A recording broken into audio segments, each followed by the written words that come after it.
orúkọ tèmi ni comrade Ibrahim Fayomi táwọn èèyàn mọ̀ sí Olúmakò. lẹ́yìn a rí pé àwọn èèyàn jáde lógúnlógún wọ́n jáde lọ́gbọ̀lọ́gbọ̀n ọ̀pọ̀lọpọ̀ láàrin wọn nínú họ́ọ̀lù bẹ́ẹ̀ a sì ń rí fọ́tò sẹ́nitọ́ Yayi káàkiri kí ló fa eléyìí. àwa gẹ́gẹ́ bí bọ́dì kan tó dúró ní Ogun West Ogun State, so group wa a pè ní DA/Yayi Liberators. DA/Yayi Liberators, so which is during the election láti 2019 láti bẹ̀rẹ̀ iṣẹ́, so láti bẹ̀rẹ̀ movement fún senator. So a lè wá wò ńgbà tá a bá àwọn èèyàn ṣe ta gbóra ta dìbò fún ọ̀ka tó shut down meeting wa, a sọ fáwọn èèyàn wa ẹ lọ dìbò, tẹ́gbẹ́ bá ti wọlé gbogbo wa máa padà tún jókòó láti appreciate ara wa, and since then àti ìnípàdé kan so òun la fi call fún general meeting wa, ta fi invite àwọn èèyàn wa tó wà ní Abẹ́òkúta, Ìjẹ̀bú, which is tí àwọn náà ready pé kájọ máa ṣe lọ. so àwọn tó wà nílé káàkiri wọn ti wá nípínlẹ̀ Ògùn yìí o ṣé kò tẹ́ sọ fún wa nìyẹn. Ìjẹ̀bú, Abẹ́òkúta, Yewa ńkọ́, Yewa, Ogun West generally gbogbo wa. ẹni tí ẹ̀ ń route fún sẹ́nitọ́ Yayi ni Èkó náà wà tẹ́lẹ̀ kó tó bí àwọn lọ sí Ògùn sìn tọ́lọ́ ní kí wọ́n tó wọlé kí èèyàn tó lè gbérù gbèsè bẹ́ẹ̀ tó sì dòun tí wọ́n tó ráyè jókòó síbẹ̀ kí lẹ́rù kí ni irú àmúyẹ̀wò lẹ́rù kan ní tó fi rí báyìí. Òótọ́ ni náà Èkó ní sẹ́nitọ̀ wà, ṣùgbọ́n àwa náà ń gbọ́ ribiribi tó ń ṣe lẹ́kọ̀ọ́ ńgbà yẹn la fi wò pé òkè irú ẹni tó ń ṣe dáadáa báyìí kó wá sí ìpínlẹ̀ Ògùn tó jẹ́ lu abíní bẹ́ẹ̀ tá a ti bí kó tiẹ̀ wá ṣe dáadáa. Láàrin yẹn àwọn àgbààgbà wọ́n pe sẹ́nitọ̀ wọ́n wálé nígbà tájọ́ bẹ̀rẹ̀ ìrìn àjò yẹn a wò pé gẹ́gẹ́ bí olóṣèlú ó ṣeé ṣe nǹkan tó ń ṣe ní Èkó ó lè má padà lè return ẹbí, ṣùgbọ́n ẹ jẹ́ ká ṣe gẹ́gẹ́ bíi pé àwa la pé kó máa bọ̀. Ṣùgbọ́n àwa gẹ́gẹ́ bí ẹnìkan gbà tá a bẹ̀rẹ̀ a rí pé ká tó ṣe election sẹ́nitọ̀ wọ́n wá transformer, wọ́n ń ṣe àwọn ọ̀nà kan wà tó jẹ́ pé wọ́n ní kó máa ṣe irú ọ̀nà tèlè, àwọn ló dáwọ́ lé oríṣiríṣi nǹkan náà ń ṣe. Empowerment ó ń lọ fún àwọn èèyàn, mostly empowerment tó jẹ́ pé àwọn aráàlú wọ́n benefit, kì í ṣe pé bóyá wọ́n sọ pé eléyìí ọmọ ẹnìkan eléyìí ọmọ lágbájá wọ́n máa announce ẹnu rédíò lọ sí local government kò lọ gba form, tó bá dẹ̀ ti lọ gba form o ti free láti lọ gba empowerment ẹ. Nígbà tá a wá ṣe election tán a wá rí pé the man still continue, wọ́n build the school, wọ́n kọ́ police station, tá a bá wo ní general hospital wa nísìnyí development tó ń lọ níbẹ̀ nísìnyí ó ga gan. Irú police children school Òsùké wọ́n ti ní kó wá kọ́ school síbẹ̀, story building tó yẹ pé tá a bá wò nípínlẹ̀ Ògùn àti ìrírú àwọn classroom tí wọ́n ń kọ́ kiri yẹn, ọjà náà ń kọ́. So we now see pé Yorùbá ní yínníyínní kẹ́ni lè ṣe mí, a wá rí pé ẹni ó ti confuse wa kọjá level tí àwa gan expect. Láwọn pé general meeting wa tá à ń ṣe lénìí, and that is the way we started. Àwa la kọ́kọ́ endorse senator l'Ogun West pé ẹgbẹ́ ń pariwo èèyàn, àwa ni the first person. ìpàdé ni tòní. So àwa ń ṣèpàdé nìyí, àwa kúkú wò pé òkè lára àwọn board of trustees wa ìjẹ́ endorse senator pé gbogbo wọn ní anybody tó bá ti ń ṣe dáadáa àfi ká endorse ẹ pé ká tẹ̀lé fún governorship 2027. Ọ̀dọ̀ àwa fúnra wa ń bẹ senator ni pé kí wọ́n jọ torí pé irú dáadáa yìí àfẹ́ kó pin kọ́ wá bá wa ṣe gómìnà 2027. Lówó lọ́wọ́ o, ṣùgbọ́n a ti tax ara wa, a ti ń dáwó fọ́ọ̀mù tá a máa fi gba fọ́ọ̀mù governorship fún senator torí pé a fẹ́ kọ́ wá ṣe gómìnà. À ń bẹ̀ wọ́n láti gbà fúnra wọn tó tọ́. Torí pé àwa ò mèrò ọkàn senator, ṣùgbọ́n ṣùgbọ́n for the good people of Ogun West and Ogun State tí àwa àtijọ́ ń ṣe àwa youth a wò pé sẹ́nitọ̀ ẹ jẹ́ káwa máa dáwọ́ fọ́ọ̀mù yẹn torí pé àwa làwa fẹ́ bẹ̀ wọ́n níṣẹ́ ohun wa kan wá jẹ́ ìpè wa yìí láti ṣe gọ́vnọ̀ 2027. ṣé wọ́n ti àwé ẹ̀. sẹ́nitọ̀ àwé ẹ̀ sí nǹkan tá à ń ṣe yìí àwa làwa decide torí pé gbàtà máa sáré cross àkọ́kọ́ náà sẹ́nitọ̀ àwé ẹ̀ a jẹ́ rí pé eré tá a sá dànù so that is the reason why to confuse wa because if we can have a lot of people tó ní àwọn gba empowerment àwọn ṣe project tó dẹ̀ ń ṣe òtójú rí ni. táwọn èèyàn ń rí tó ń mọ̀ lára. so àwa wò pé tírú èèyàn yìí bá jẹ gọ́vnọ̀ àyèwò ni Yewa máa wà a dẹ̀ fẹ́ kí sẹ́nitọ̀ kó wá là wá ní àgàn gọ́vnọ̀ tí Yewa wà. tí Yewa ò tí ì ní rí. because láti 1976 Yewa Ogun West àti ìṣe gọ́vnọ̀ rí Ogun West. wọ́n wá ní kó wà wọ́n kọ́. òun làwa ṣe bẹ̀rẹ̀ láti bẹ̀rẹ̀ sí ní pariwo àdẹ̀ ń bẹ lọ́hùn pé kọ́ lọ́hùn jẹ́ kó hùn wọ́n òun la fi wò pé bóyá owó fọ́ọ̀mù náà lè fẹ́ fi discourage wá pé kí àti ń dáwó. tí APC bá sọ pé àwọn ò lọ sọ́nà ọbẹ̀ yẹn ń kọ́. tó bá tó àsìkò yẹn àdúrà wa Ọlọ́run máa gbàdúrà wa. group yín how long lẹ ti wà ní existence. At least now we have been exist from 2018. àti bí ọdún márùn sẹ́yìn báyìí. tàti jarabura. bẹ́ẹ̀ láti kó ìyànjọ báyìí kò rọrùn kí ni àwọn challenges ni. challenges wa ó wà pé ẹlòmíì máa wá ó máa lọ torí pé ọ̀pọ̀lọpọ̀ wọ́n believe pé káwọn débi kan káwọn gba nǹkan ṣùgbọ́n àwa dúró pé àwa ta ẹ̀tọ́ wa èèyàn tó lè serve wa là ń wá gbogbo nǹkan kọ́ lówó tí a bá ti gba owó ìdàgbàsókè ò ní wá so àwọn èèyàn tó ní ìfaradà wọ́n dúró bẹ́ẹ̀ tí ń gbà táwọn èèyàn náà rí pé reality là ń sọ àwọn nǹkan tá a gbé dání ó rí wọ́n padà ń join wa so àti kó ìyànjọ kò ń ṣe nǹkan tó easy. orúkọ ẹlẹ́kùnrin sà. orúkọ mi ni Ibrahim Fayomi tí àwọn èèyàn mọ̀ sí Olúmapò. a máa rí báwọn ẹ ṣe. láti Ìjẹ̀bú lẹ ti wá èyí tí ẹ̀ ń ṣe lé ní wọ́n nítorí sẹ́nẹ́tọ̀ Yayi ni. màá sọ pé mi ò gbọ́ ṣe la wá láti Ìjẹ̀bú láti àmàtìdé ṣùgbọ́n a wá láti máa mọ ọkọ tí wọ́n ń ṣe ní gúrùpù.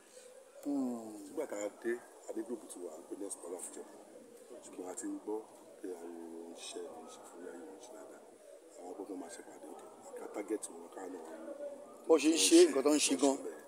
náà ìtúni tàdé lánàá sí èmi ṣe la lọ káàkiri láàrin Ọ̀tà adé general hospital àrí ICU ní general hospital adé làrọ̀ ICU náà ní general hospital ṣe la rí pé Yayi ń ṣe lọ́mẹ̀ ìgbà olóṣìdè ìjọba tó ṣe sẹ́nẹ́tọ̀ ní wà ní Ogun West tó sáré ń ṣe ọmọ tó yẹ. tó sọ pé látọwọ́ ẹ̀ ló ti gbogbo àwọn báyìí ṣe ń wá. wọ́n tún náà tó ti ṣe empowerment àti débi kan fish pond ìyàkọ́ ló dáṣe training ló ń ṣe gbogbo ẹ̀ fáwọn èèyàn that means pé ní A1 ó kọ́ fẹ́ ràn àwọn èèyàn tó wà nílùú ẹ̀ padà sílẹ̀ látẹ̀kọ̀ wájú kó tà nìyẹn then ó fẹ́ contribute to gbogbo nǹkan tí ó mọ̀ gbogbo òye tó ti ní tó ti gádà látẹ̀kọ̀ wá ó fẹ́ ṣe wá sí so àwa tí wọ́n rí pé ìfẹ́ kan ni tí ó bá ń ṣe ìfẹ́ ni kí ló fẹ́ wá ṣe sẹ́nẹ́tọ̀ fún wa ṣẹ́gẹ́tì mi àwọn tó wá tó wá ṣe sẹ́nẹ́tọ̀ yẹn àwa ní kò tó ṣe ní ìpè ọmọ tó bá ní ọmọ Yayi àgbọ̀ nípìn yẹn Ìjẹ̀bú a máa ń fa ọmọ tó bá Yayi mọ́ra àwa la ní ọmọ nǹkan iṣẹ́ yìí. orúkọ ń rò ó. Ogun West ní ṣẹ́gẹ́tì mi ní ìmọ̀ bó ṣe yà dọ́dọ̀ yín lé ìwé ọmọ lórúkọ èrò kan so àwa rí i pé tó Yayi àgbọ̀dọ̀ ọmọ sọ́dọ̀ wa ó ti ṣiṣẹ́ tó fi Yayi tí tó ń Yayi lè ṣe téèyàn bá wù pé ok kò fẹ́ health àwọn èèyàn kò tó gbé sí ọkùnrin àyà ìgbéyà ẹ̀sìn kan tó kọ̀ fẹ́ ṣe ICU ẹ̀wọ̀n intensive care náà ń pè bẹ́yẹn kí wọ́n ní intensive care fáwọn èèyàn fẹ́ ó dẹ̀ lọ ṣe àsìkò díẹ̀ tó dẹ̀ ṣiṣẹ́ lọ́lẹ̀ ó tó wá bọ́ sí àwọn area schools ọjà gbogbo ẹ̀ ẹni pé gbogbo àwọn nǹkan yìí ṣe ló ń develop ẹ̀gbọ́n pè ní ṣé wọ́n tọ́ ní kọ́ fihàn lówó wọ́n ní kẹ́ develop economic capacity àwùjọ. bẹ́ẹ̀ ni economic capacity wọn ní pé ẹ fẹ́ jẹ́ kẹ́ni ẹ lè jẹun ó lè tọrọ ẹ lójú bọ́ pé kọ́ máa tọrọ lójú ọ̀rẹ́ náà 2,000 máa fẹ́ lóṣèlú 2,000 fún mi bàtà rí èèyàn bẹ́yẹn wá gbọ́ ní ìdè lọ́dọ̀ wa ṣe rí ní gúrùpù wa group of professionals ní artisans ní professional ìwé ìlú sí phd rẹ̀ ní òṣìṣẹ́ so gbogbo wa ṣe ni a fẹ́ ìyọ̀ tó máa lè jókòó. bàbá èyí tẹ̀ ń sọ yìí sí Yayi 27 ni. ọmọ tó Yayi. bàbá ṣé kò ti sáré yájú báyìí. ṣé rí ẹ̀wọ̀n èèyàn wa tẹ́ bá rí yàn tó wá ipò dáa ó yẹ ká gbárùkù tì ní ká tètè mọ́ra ká tètè fà mọ́ra pé ọmọ tó yẹ wá tún òbí ṣe fún wa a fẹ́ràn Ogun State kò develop Ogun State máa gbójú tẹ́lẹ̀ látijọ́ Lagos State wọ́n máa ń wo Ogun State wo ni àwọn àwọn ìkọ́ṣe ẹ̀wọ̀ public service wọ́n máa kọ́ àwọn èèyàn wá láti Lagos State public service torí bàbá tèmi ṣe public service yìí wọ́n máa wá train wọn ní Ogun State public service. nígbà yẹn ṣe lórí náà ló ń sin ìyàwó à ń padà lọ́sẹ̀ ọ̀nà òpérùkù àwọn ní àwọn crops of professional technocrats kí làwọn tó Ogun State ṣe àwa àlè gan bá agúdù professionals pọ̀ láàrin wa kò sí kan tá a lè ṣe àwa gan láàrin ok èèyàn mélòó ló ń kọ́ṣẹ́ lẹ́kọ̀ọ́ tí bá àárín wa wá ń gbòòrò èèyàn mélòó ló kọ́ṣẹ́ mọṣẹ́ lẹ́kọ̀ọ́ àwọn tó kọ́ṣẹ́ náà ìgbà náà ti lọ jẹun lẹ́kọ̀ọ́ wa so ìgbà náà ti máa ṣe training wọn so tó bá jẹ́ ìyẹn ní ẹgbẹ́ gbogbo wọn padà wá ní ẹ jẹ́ ká tó ọrọ̀ ajé wa ṣe pọ̀ àwọn lásìmọ̀ èkó ju àwọn lánàá gbọ̀ngàn àgé tó ṣe fún àsomọ́dò àsomọ́ ẹgbẹ́ ní ìjẹ̀bù ṣẹlẹ̀ àti sọ fún pé ẹ̀yàn ọmọ wa ní kó délé padà kó di gọ́fìnà wa ẹ jẹ́ ká jọ gbádùn ọmọ wa ní àdókòlò jọ lòlù lẹ́yìn ṣe gbárùkù tì ẹ bá gbárùkù tì jọ bẹ́ẹ̀ lọ tí wọ́n tẹ bá ti mú àwa náà á mú lámọ wa àjọ máa tọ́jú gbogbo wa àjọ ní Ogun State ní àdókòlò develop state fúnra wa ní kò sí ẹni máa bá tún lè ṣe. ẹ sà ẹ ń sọ̀rọ̀ ọmọ wa ní Ìjẹ̀bú lẹ́yìn Ìjẹ̀bú ni mí ó Ìjẹ̀bú ni mí tọmọ ìlú bá wà ṣẹ́rí ní Ìjẹ̀bú a máa ń pè kọ́ ní 8th grade ẹ̀yin ní àgbà kí tọ́ba ṣe akílẹ̀ Ìjẹ̀bú ṣẹ́gẹ́tì ní 8th grade mi so ní 8th grade tèmi mo rí pé àwọn èèyàn mi àtàwọn èèyàn mi tó ń rí èèyàn fẹ́ nǹkan tó dáa ṣẹ́gẹ́tì ní tó bá fẹ́ràn nǹkan tó dáa kò ní ọmọ tí kò ti dánu pé ọmọ yìí tó ń ṣe nǹkan tó dáa gbọ́dọ̀ mú sọ́dọ̀. ọmọ Ìjẹ̀bú rẹ bá wá dìde kọ́ ní ìfẹ́ gọ́fìnà ní tẹ̀sán kọ́. kí láti assistant lè máa lọ. ọlọmọ yìí ń sèbè ká gbé lẹ́kẹ̀ẹ́ sí ọmọ ẹlòmíì ọmọ tí ń Jẹ̀bú ni. ọmọ yìí ò bá lè ṣe nǹkan tó bá ṣe kọ́ tó bá ti dáadáa kọ́ ẹ bá fi òsì jọba tó àwọn míì àmọ́ ẹni tó wà ní ìjọba tá lè délé wọn náà yíyá yìí ṣe wà yẹn àríkàn tó ti ṣe fún ẹ tó ìfà mọ́ra àmúyẹ àwọn tó ti gbà fún ẹ̀tú rẹ̀ àmúgbà tó ti gbé láti gbọ́ lè gbàdá dé àti rí ọdún ṣé kí ni àṣepọ̀ nínú Ìjẹ̀bú náà wí àmọ́ nǹkan tá à ń ṣe ṣẹ́gẹ́tì mi àwọn young guys ṣẹlẹ̀ wà ní Ìjẹ̀bú tẹ́jẹ́ young professional láti sàgbẹ́ a fẹ́ pick choice wa fúnra wa àwọn àti destiny wa ẹ̀wọ̀n mẹ́lẹ̀kọ́ àṣetí lu 1,000 naira 2,000 naira mọ́ orúkọ ilẹ̀ kan àgbà kí Dr. Olúkáyọ̀dé Fáyọ̀mí dr. ọmọọba Bádéjọ Olúwaṣẹ́gun George kékeré Làsẹ́ngà ara yìí náà níbí lè ní ara yìí náà níbí lè ní sẹ́ bó níbo ni ọ̀dọ̀dọ̀ tí ń lọ̀hún kẹ́ tó wá síbí. Ìjẹ̀bú Òde bàbá lè ní arípa àwọn ṣàkóra jọ wọ́n sọ pé Yayi ni 27 nìkan tó ń sọ yìí ṣé kò tètè yá jù báyìí láti máa kóra jọ fún pé kẹ́nìkan wá ṣe gómìnà lọ́dún 27. lóòótọ́ òṣèlú yàtọ̀ sóṣèlú kò yá jù 2027 is just across the corner kátó díjú kátó ṣe àti 2027 ojúlówó ẹ̀sìn kò yá jù torí àwọn nǹkan tó ń ṣe kò yá jù he should continue his work he is doing a good job and that is ara ìdí pàtàkì tá a ṣe wà bí látànà nìyí. àtànà tí wà bí torí wọ́n ti wá bá wa ń Jẹ̀bú bí ẹ̀ẹ̀mejì. àwọn gúrúùpù yà mí. àwọn gúrúùpù yìí liberation DA/Yayi group liberation wọ́n wá bá wa sọ̀rọ̀ nígbà fẹ́ ká ṣe nígbà àwọn àtàyà yìí ni o towards 2027 ẹ ṣúọ̀ wọ́n tún padà wá ṣe ẹ ṣúọ̀ fortunately wọ́n mi tì mí náà mo lókè ẹ má wọrí àní fún ilé sí àmọ́ pé má ṣe programme lónìí wọ́n á ní kí wọ́n jẹ́ ká wá lánàá àwọn dẹ̀ lọ ṣe ìwádìí rẹpẹtẹ ẹni tó fẹ́ tà fún wa yìí ta ni kí ló gbé ṣe irú èèyàn wo ni a gbọ́ pé ó wà lẹ́kọ̀ọ́ ó ṣe ribiribi lẹ́kọ̀ọ́ ìgbà tó dé Jẹ̀bú tó dé mẹ́rin tó dé Ọ̀tà Ṣàngó Ọ̀tà tó dógùn state yìí mélòó kí ló ti ṣe àdèlọ́wádìí Ìpókíà Adó-Odò Ọ̀tà ìmẹ̀kọ àfọ̀ ó pín transformer fún wọn Ìṣàngó yìí ó pín transformer fún wọn ó kọ́ police station lẹ́nu oṣù mélòó kan yìí ìgbà sígbàwo ó kọ́ police station ó kọ́ ọjà ICT unit ó kọ́ hospital fún wọn yes ẹ lọ verify àti lọ verify lánàá sóni tá a dé bẹ̀ káàkiri. nǹkan tẹ́yìn dẹ̀ rí ẹ wà convinced pé ẹni yìí. as a young man he is a progressive dedicated young person ẹ̀ta fẹ́ni 2027 kó wá lórí wa lókun state he is a vibrant young person like us. orúkọ yín lẹ́kọ̀ọ́ sí. ọmọọba Bádéjọ Olúwaṣẹ́gun George. Thank you, sir.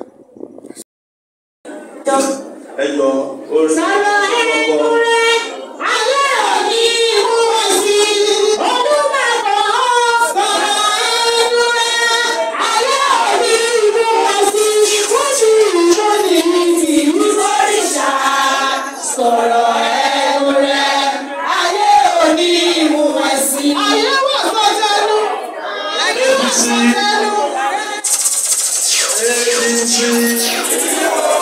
ẹjọ́ ẹ̀yẹ́ ká kọrin gómìnà wa ó ti ń ṣiṣẹ́ rẹ̀ bọ̀ bàbá ṣe láṣẹ pé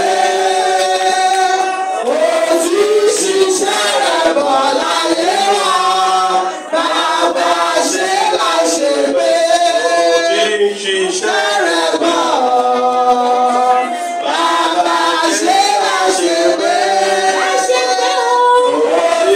ṣiṣẹ́ rẹ̀ bọ̀ láyé wa bàbá ṣe láṣẹ pé gómìnà dáadáa ní gómìnà wa gómìnà dáadáa ní gómìnà wa ó ṣe wá dáadáa ó hùwà dáadáa sí wa gómìnà dáadáa ní gómìnà wa ó yẹ ká dúpẹ́ ó yẹ ká dúpẹ́.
ọ̀pọ̀ sọ pé kí la gbé wá kí ni à ń ṣe ṣùgbọ́n a dúpẹ́ lọ́wọ́ Ọlọ́run pé Ọlọ́run sọ ti òótọ́ mọ́ wa lọ́wọ́.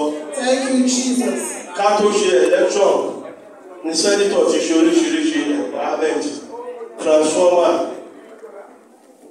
kí wọ́n ṣe títì oríṣiríṣi nǹkan gbogbo àlàyé àtúwáṣe election tán àti ìróṣù mẹ́fà ẹ̀dọ̀wọ̀ project ti sẹ́nitọ̀ ti ṣe kọ́kọ́ school kọ́kọ́ hospital ọjà lọ́wọ́lọ́wọ́ tá a sọ yìí èèyàn 9,900 lọ ti ṣe empowerment. Yayi níjọ. Yayi níjọ. Yayi níjọ. Yayi níjọ. Yayi tí mo máa kó sọ̀rọ̀ ó dàpọ̀ ó Yayi. Ẹ jọ̀ọ́ bóyá nínú àwọn tí kó bá jẹ́ pé bóyá àwọn ọmọ ẹgbẹ́ wa ò rí inú empowerment tí ọ̀gá ṣe ẹ jọ̀ọ́ àwọn tó bá ti rí inú empowerment kan lọ́wọ́ sókè ẹ jọ̀ọ́ àwọn tó bá ti rí kan lọ́wọ́ sókè.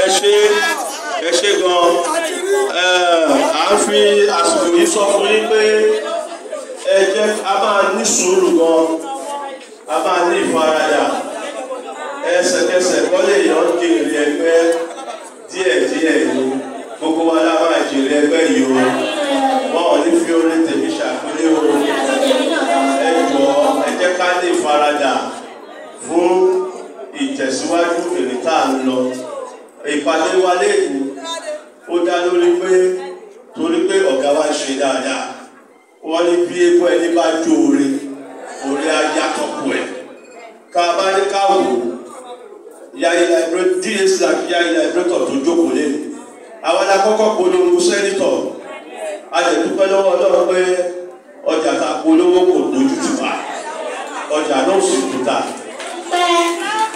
ìjókòó tá a tún wá wà yìí torí pé ọ̀gá wa ń ṣe dáadáa à ń fi àsìkò yìí pé ọ̀gá wa ṣàkíyèsí à ń bẹ̀ wọ́n à ń bẹ̀ sẹ́nitọ̀ wa ọlọ́lá jùlọ à ń bẹ̀ wọ́n gẹ́gẹ́ bí youth of Ogun West and Ogun State people à ń bẹ̀ wọ́n wípé kọjọ ohun wa kọ́ wá ṣe gómìnà fún wa ní 2027.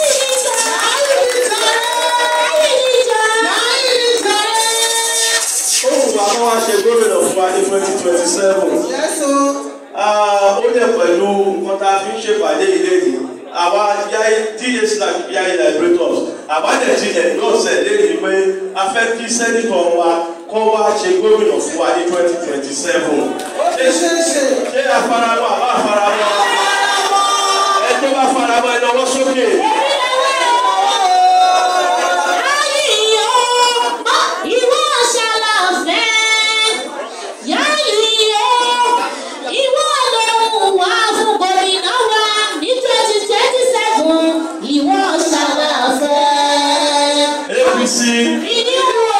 Ẹjọ́ orí ọlọ́run àwọn tí a wà wọ́n kà ń ṣe lẹ́nu sẹ́nitọ̀ ọ̀pọ̀ ṣùgbọ́n gẹ́gẹ́ bí ìfọwọ́ ènìyàn ṣe tí wọ́n ti ṣe òun ló fa ìjókòó yìí táwọn ìjókòó lẹ́nu.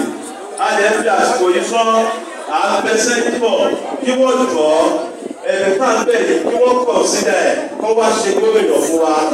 Ó bá máa ti gbà yẹn a ti ń dá owó fọ́ọ̀mù governorship.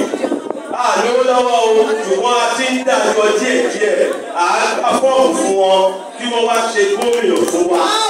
A fẹ́ kí wọ́n máa ṣe é dá owó fọ́ọ̀mù.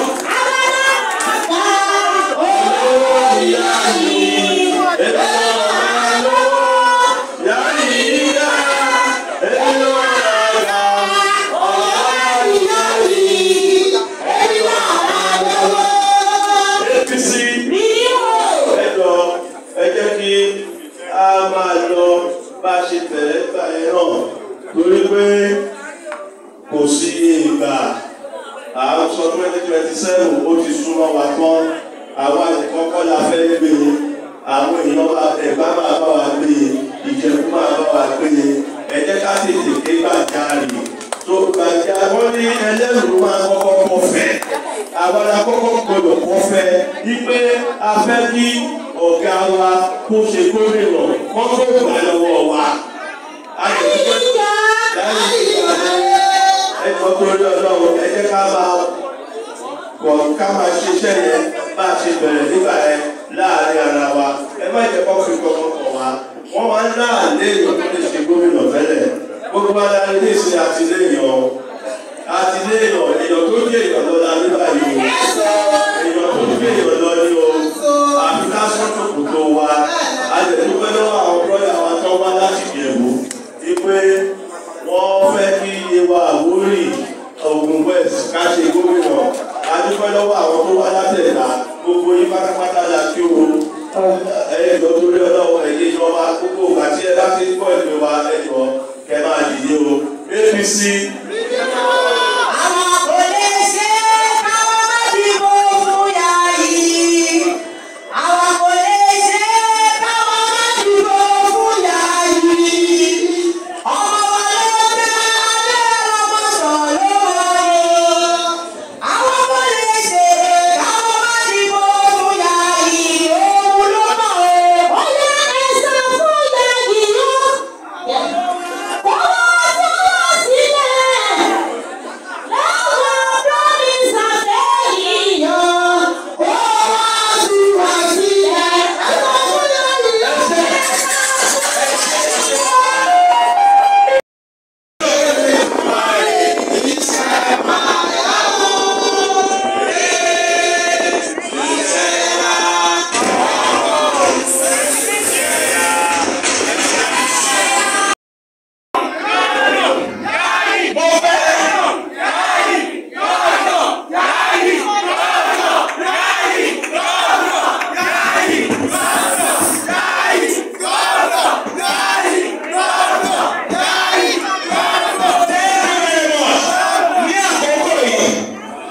It is on this note we need to unveil our slogan.